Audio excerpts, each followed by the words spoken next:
Bueno, pois convocamos esta conferencia de imprensa para falar da iniciativa legislativa popular. Bueno, queríamos vos dicir que sabedes xa que a plataforma Queremos Galego, que leva impulsando nos últimos meses unha proposición de lei por iniciativa popular, é dicir, unha iniciativa legislativa popular que ten como obxectivo conseguir que os dereitos lingüísticos dos galegos e das galegas sexan respectados, desenvolvendo o que está establecido na Lei de Normalización Lingüística no ámbito da administración e tamén no ámbito educativo para lograr a plena oficialidade do galego, que é a lingua propia do noso país. Entón, imos comentar un pouco como é o trámite que debe seguir unha iniciativa legislativa popular, que é un dereito que está reconocido na Constitución. Entón, unha iniciativa deste tipo, unha vez que é admitida a trámite, comeza despois un proceso de recollida de sinaturas entre cidadáns maiores de idade. É un proceso que se fai cunha serie de requisitos xurídicos que veñen marcados, especificados con todo o detalle pola lei. E neste caso a recollida dun mínimo de 15.000 sinaturas motivaría o debate parlamentario da proposición de lei, non necesariamente a aprobación, o debate. Bueno, que aconteceu coa iniciativa legislativa popular que impulsou Queremos Galego? Pois, bueno, como sabedes, aconteceu que a Mesa do Parlamento que rexeitou por maioría a admisión a trámite alegando motivos xurídicos, dicindo que non cumpría o sinalaba na legislación, porque consideraban que esta proposición de lei que afectaba o Estatuto de Autonomía, e o Estatuto de Autonomía pois é unha lei que non se pode modificar nunca a través dunha iniciativa legislativa popular. Pero, bueno, é un argumento que non convence a ninguén, porque a proposta de Queremos Galego non pretende modificar para nada o Estatuto, senón máis ben reforzar o artigo 5 do Estatuto, que é onde se fala da cooficialidade entre galego e castelán e da necesidade de promoción da lingua galega. De feito, a proposición de lei de Queremos Galego foi elaborada por un equipo de xuristas e existen informes que apoian a súa plena legalidade. Entón, bueno, isto para Queremos Galego é unha vulneración dos nosos dereitos como cidadáns e evidencia sobre todo que o PP ten moito medo a que a sociedade exprese o seu apoio á causa da lingua galega e, bueno, e para isto utiliza e manipula institucións públicas como a Mesa do Parlamento e a legislación das iniciativas legislativas populares para os seus fins. E hai que lembrar que houve outras iniciativas legislativas populares que foron admitidas a trámite, como xa digo, independentemente da súa aprobación final ou non.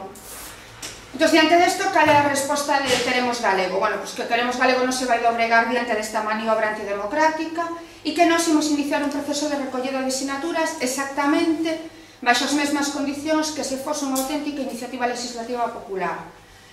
Vanse seguir todas as canles legais, como se fose admitida a trámite, como se fose de verdade, non? Unha vez recollidas as sinaturas, pois ímolas presentar a todos os grupos políticos e, bueno, Queremos Galego constitúe incluso unha comisión xurídica para velar pola legalidade, polo cumprimento de todas as normas e todos os requisitos do proceso. Entón, nos, bueno, desde aquí, sobre todo, que queremos facer un chamamento á cidadanía para que colabore coa súa sinatura. Confiamos en que os galegos e as galegas non imos consentir que se vulneren máis os nosos dereitos lingüísticos e políticos. Estamos seguros de que imos conseguir máis das 15.000 sinaturas necesarias e imos demostrar que o pobo galego está disposto a defender a súa lingua, tal como veu demostrando sempre en todos os actos e movilizacións que a plataforma Queremos Galego convocou ata o momento. No que respecta aquí á estrada, nos imos facer coincidir a campaña de inicio de recollida das sinaturas cun acto que imos celebrar o día 16 de abril, vendres, que é unha conferencia do historiador Francisco Carballo que vai falar de historia e lingua. Aí, ese día, será o inicio da campaña e despois aproveitaremos os distintos actos que temos previsto realizar ao longo dos próximos meses. Aproveitaremos todos estes actos para continuar recollendo sinaturas e temos tamén a intención de achegar esta campaña dentro do posible tamén ao rural. Galego, pois, convócavos, invítavos a que asistades a un festival que se vai organizar o día 17 de abril en Pontevedra, no recinto feiral. En contra deste, o motivo é loitar contra este decretazo. Ben, a este festival asistirán numerosos grupos como son Berrogueto, Ruxe Ruxe, Tino Vaz, Luar na Lubre, Zurrumalla, Fuxan os Ventos, Os Tres Trebóns, A Quenya, Fía na Roca, García MC, Galegoz, La Matumbá, Os Carrunchos, Espido, Uxía Xenlle e a Asociación de Gaiteiros Galegos. O concerto comezará ás 7:30 da tarde. O prezo das entradas é de 12 euros na súa venda anticipada de 10. Os puntos de venda para as entradas serán na web da plataforma Queremos Galego, por lo tanto www.queremosgalego.org. E aquí na estrada tamén se van poñer a venda nos seguintes lugares: nas librarías Alberto Quiñoi e na libraría Faro, no Centro Social Sete Estrelo, na Farola, na Omix e en Acoe.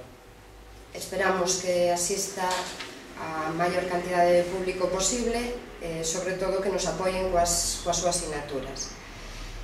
Tamén, desde a plataforma da Estrada, queremos adiantar que temos previsto realizarnos aquí no Concello tamén un concerto, os que xa temos confirmada a asistencia de Miñe Mero, de Tino Vaz, de Miro Casabella. A data aínda non a temos fixada, esperamos que sexa un poquinho máis adiante para dar un pouco de tempo entre un concerto e outro, e esperamos e contamos ter o apoio de músicos da comarca, de grupos musicais da comarca para este evento. Nada máis, por a miña parte, nada máis.